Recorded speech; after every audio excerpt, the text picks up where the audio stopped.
السلام علیکم ویورز، آپ دیکھ رہے ہیں آزاد ڈیجیٹل، میں ہوں نوشین طارق۔ ایسا لگ رہا ہے ویورز کہ ہمارے معاشرے میں جو ہے وہ عدم برداشت بہت بڑھ گیا ہے۔ کہیں انڈے پھینکنے کے واقعات ہوتے ہیں، کہیں صحافیوں پر تشدد ہوتا ہے۔ یہ کیا نئی رسم چل نکلی ہے، اس پر بات کریں گے۔ اس کے علاوہ نئے عدالتی سال کا بھی آج آغاز ہوا۔ کیا واقعی عوام کو، پاکستانی عوام کو انصاف تیز سے مل رہا ہے؟ کچھ اور اس طرح کی ڈیولپمنٹ ہیں، ان پر بھی بات کریں گے۔ اور ان تمام چیزوں کی ایشوز کے انسائٹس پر بات کرنے کے لیے میرے ساتھ موجود ہوں گے سینئر صحافی تجزیہ کار حسن ایوب خان صاحب۔ السلام علیکم۔ وعلیکم السلام۔ کیسے ہیں آپ؟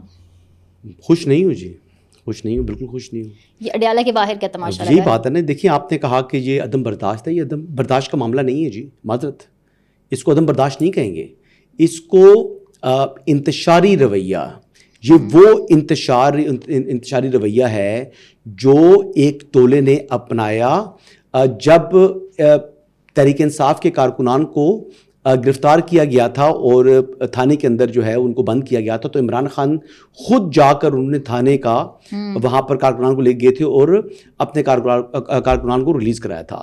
پھر معاملہ وہاں پر رکا نہیں تھا، اس کے بعد پاکستان ٹیلی ویژن پر حملہ ہوا، پھر پرائم منسٹر کا جو تھا کیا نام ہے ہاؤس کے اوپر حملہ کر دیا گیا۔ پھر آپ نے دیکھا کہ جناب 25 مئی ہوا، پھر اس کے بعد 9 مئی ہوا اگلے سال، اس کے 1 سال بعد پھر 9 مئی جب ہوا، تو اس کے بعد بھی آپ کا کیا خیال ہے کہ یہ ان کی اپروچ بدلے گی؟ یہ عدم برداشت نہیں ہے جی، یہ انتشاری ٹولہ ہے جو انتشار کے بغیر رہ نہیں سکتا۔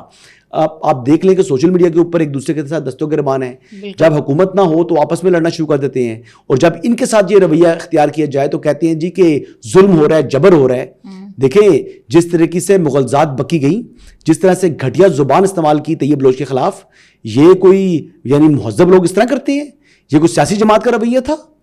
اور علیمہ خانم جو ہے وہ سامنے کھڑی ہوئی ہے، اگر آپ کے پاس کنٹرول نہیں ہے تو یہ موب جسٹس آپ نے کرنی ہے، اور یہ جسٹس والی کون سی بات ہے اس میں بھی؟ یہ بیسیکلی آپ نے مائٹ از رائٹ رکھنا ہے، تو پھر ریاست سے طاقتور آپ نہیں ہیں۔ اگر یہی رویہ ہے جس کی لاٹھی اس کی بھینس، تو پھر گھوڑا بھی حاضر ہے، میدان بھی حاضر ہے۔ پھر کل اگر آپ لوگ اٹھائے گے، آپ کے گھروں میں جو ہے وہ ریڈ ہوں گے، تو پھر آپ نے چیخنا چلانا نہیں ہے۔ بڑی سمپل سی بات ہے نا، جیسا کرو گے ویسا بھرو گے، جیسا منہ ویسی چپیڑ۔ اور آج یہ طیب بلوچ ہے، یہ خالی طیب بلوچ نہیں ہے، یہ حسن ایوب پر حملہ ہے، یہ آپ پر حملہ ہے صحافیوں کے لیے، یہ تمام صحافیوں کے اوپر ہے، یہ کرنے میں۔ لیکن یہ جو آپ کہہ رہے ہیں کہ علیمہ خان کو ایک سپورٹ ہے، یہ بھی بہت بحث چلی کہ علیمہ خان بھی پی ٹی آئی کو کب کیپچر کرنا چاہتی ہیں، بشرا بی بی کا بھی ٹولہ کرنا چاہتا ہے۔ دیکھیں ان کا جو بھی کھینچا تانی کیا چل رہی ہے، جو موٹیو ہے، ایجنڈا اپنی جگہ کریں، یہ بائی ڈیزائن اس پر حملہ کیا ہے طیب بلوچ کے اوپر۔ صبح 7:30 پر صبح ٹویٹس ہونا شروع پڑے تھے کہ آج یہ آئے وہاں پر۔ اچھا جی، صبح سے 8 بجے 9 بجے مطلب ٹویٹس ہو رہے تھے، پھر اس کے بعد جو ہے شام کے ٹائم اس پر وہ بھی ہو گیا، تشدد بھی ہو گیا۔ تو یہ تو پلان تھا، یہ پلان تھا۔ ہاں طیب بلوچ ڈرا نہیں، دیکھیں ہمارے آزاد ڈیجیٹل کے اوپر وہ کام کرتے ہیں، تو یہ بیسیکلی آزاد کے اوپر حملہ ہے، یہ حسن ایوب کے اوپر حملہ ہے، اور یہ آزاد میں کام کرنے والے تمام لوگوں کے اوپر حملہ ہے۔ یہ ایسے نہیں ہو سکتا، ایسے نہیں ہو سکتا، ایسے نہیں چھوڑ سکتے۔ تو لہٰذا بڑی سمپل سی بات ہے جی، میں تو ایک ہی بات کروں گا کہ ان لوگوں کے خلاف مقدمہ درج کر کے ان کو گرفتار کیا جائے، ہاں جنہوں نے بھی یہ کیا ہے۔ اچھا یہ بتائیں کہ اس وقت جو پی ٹی آئی میں یہ کھینچا دانی والا جو میں نے سوال کیا تھا، اس پر آپ کی کیا رائے ہے کہ واقعی کوئی قبضہ گروپ اور یہ والی چیزیں چل رہی ہیں آپس میں؟ عمران خان کے جانشین ہونے کی بھی باتیں کی جا رہی ہیں، جو مقرر کیا جائے گا، یہ ساری افواہیں کیا ہیں؟ عزائم ہے جی علیمہ خانم کے، پوری پارٹی کو انہوں نے مٹھی میں لے لی ہے، آج انہوں نے دکھا بھی دیا ہے۔ بیٹے تو رہا ہونے ہی ہونے تھے نا۔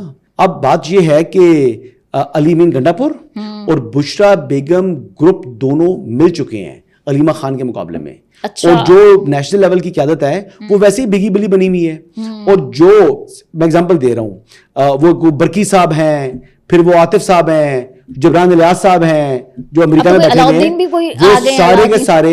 وہ سارے کے سارے علیمہ خان کے پاکٹ میں ہیں، کیونکہ یہ شوکت خانم کے لیے فنڈ ریزنگ کرتی تھی وہاں پر، اور وہیں پر جا کر جناب انہوں نے بھی بیچ میں دہاڑیاں لگانی تھی، اور علیمہ خانم نے بھی جو لگانی تھی مبینہ طور پر دہاڑیاں۔ تو دیکھیں نا وہ نیو یارک والی جو ان کی پراپرٹی ہے، اس سے متعلق سوال کیا تھا نا طیب بلوچ نے، جس کے اوپر جو ہے وہ انہوں نے کہا تھا سلائی مشینیں، بے سلائی مشینیں تھی یا خلائی مشینیں تھی؟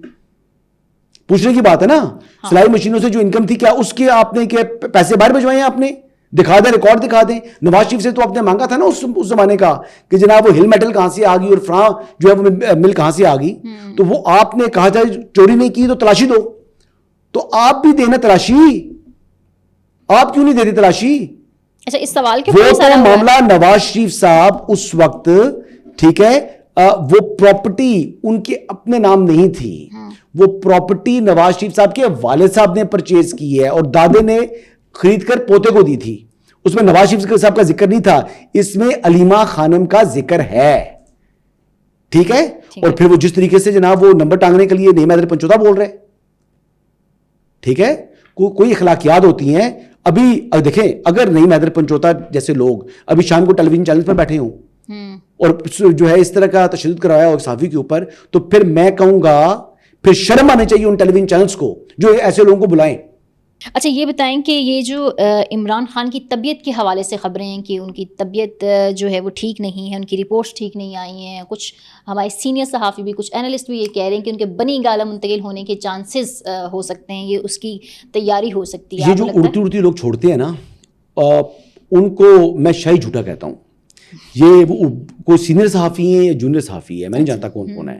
کافی لوگوں نے یہ منجن بیچتے ہیں, ہر کچھ عرصے کے بعد بیچتے ہیں, اور ہمیشہ ان کی بات جو ہے نا وہ غلط ثابت ہوتی ہے, اور پھر وہ اپنی طرف سے وہ 5 دنوں کے لیے خبر بریک کرتے ہیں, پھر منہ پر آگے لگتی ہے یہ خبر.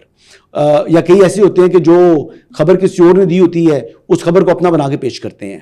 میں جانتا ہوں ان کو نا, ہاں ایسے بھی کافی لوگ ہوتے ہیں, تو وہ کہتے ہیں نا وہ بھیڑ چال ایک کے پیچھے دوسرا آ جاتا ہے, کہتا ہے میں نے خبر بریک کی ہے, میں نے کی ہے, وہ فضول باتیں کرتے ہیں. بیسکلی اٹس آل ربش. کیا ہے ربش.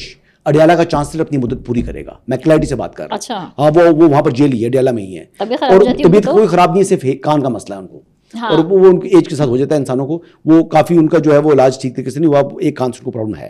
اچھا ٹھیک ہے. اچھا جناب نئے عدالتی سال کا آج آغاز ہوا ہے, اس حوالے سے تقریبات بھی ہوئی ہیں جہاں پہ عدالتی سسٹم کو ڈیجیٹلائز کرنے کی باتیں ہیں. وہیں پر یہ بھی کہا جا رہا ہے کہ سپریم کورٹ میں جو ہے ججز کی تعداد بڑھ گئی ہے, لیکن جو زیر التوا مقدمات ہیں ان کی ریشو جو ہے وہ کم نہیں ہوئی ہے, وہ ابھی تک زیادہ ہے. اس کی کیا وجہ ہے؟ 12.5% جو ہے وہ پچھلے سال کے مقابلے میں جو ہے وہ ڈسپوزل زیادہ ہوئی ہے. اچھا جی 12.5%, اس سے زیادہ کیا کریں. ابھی بھی 56,000 جو ہے وہ مقدمات زیر التوا ہیں.